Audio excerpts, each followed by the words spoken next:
Sex and religion at issue in the sentencing retrial of convicted murderer Jodi Arias.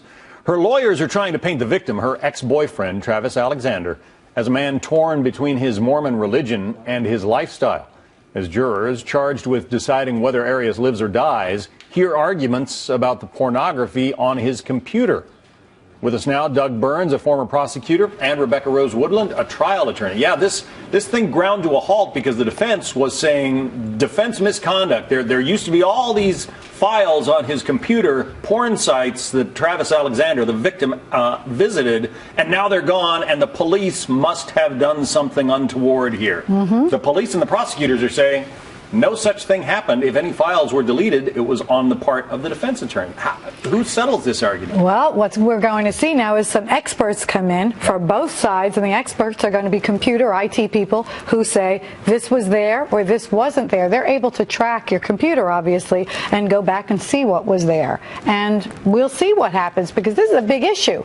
This goes to the heart of the defense, that he was a sex-craved maniac that she had to fight herself and her life against.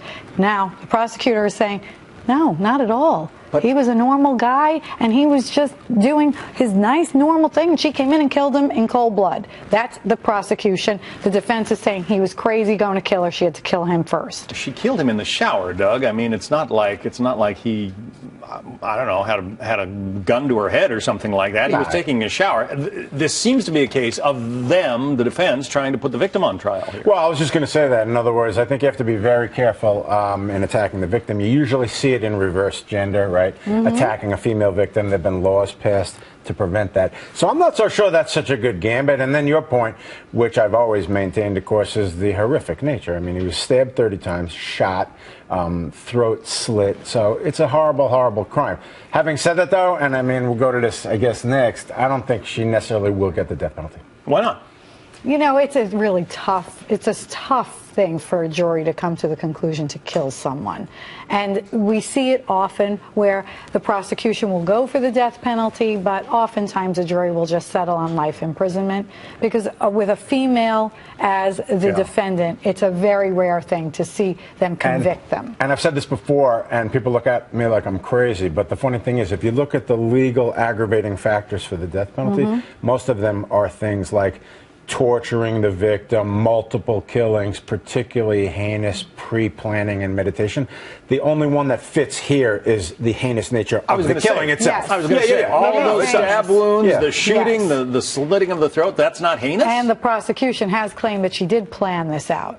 Their belief is that she did come and plan it. It's the defense that says it was an act. That's a hard sell, because it seems like it was an emotional outburst. An emotional outburst, but it might have been planned. The outburst may have happened months before. They're not sure. Isn't the alleged? There's an allegation that he broke up with her and that she was coming back to address that. There's a lot of conflicting testimony. And there was testimony that she drove from California to Arizona with gas. No, that's good. That's with intent so that she wouldn't leave a paper trail at gas stations, that kind of thing. Yes. All right, we will continue to watch that story and let you know what the judge and what the jury eventually decides.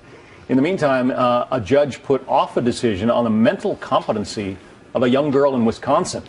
Morgan Geyser was 12 years old when she and another girl allegedly lured a classmate into the woods and stabbed the girl 19 times. Prosecutors say the motive was to please a fictional internet character.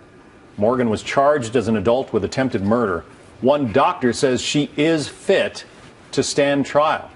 Wisconsin has a curious law here, Doug. Yes. You have to, any murder suspect over the age of 10 goes to adult court initially. Yes. It's interesting because it's really sort of a burden of proof thing. In some jurisdictions, what happened is it's the other way around to put the person in adult court. As you just said, for a homicide over 10 years old, it's automatically in adult court. But then the individual can challenge it and try to get it back into juvenile court. Well, and obviously the stakes, Rebecca, are very high here in terms of the penalty. I mean, the stakes are very different. If she was tried as a juvenile, her maximum penalty will be up to about 25 years.